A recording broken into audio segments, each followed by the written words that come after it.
Hello there. Today we are going to discuss about the export business of garage tools. Garage tools in sets are used for vehicle maintenance, repair, and mechanical work in workshops and home garages.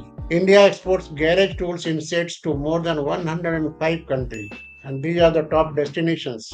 India ranks as a leading exporter of garage tools in sets, and this product falls under Chapter 82, and the specific HSN code is 82060010, and more than 23,900 shipments took place for this product as reported on 7th September 2024. And during the financial year 23-24, this product export under HSN code 82060010 had a total worth of 1.95 million US dollar. And between April 24 to December 24, the total worth of export reached to 2.12 million US dollar. You can find key manufacturer and supplier in many cities in this country, and these are the top cities.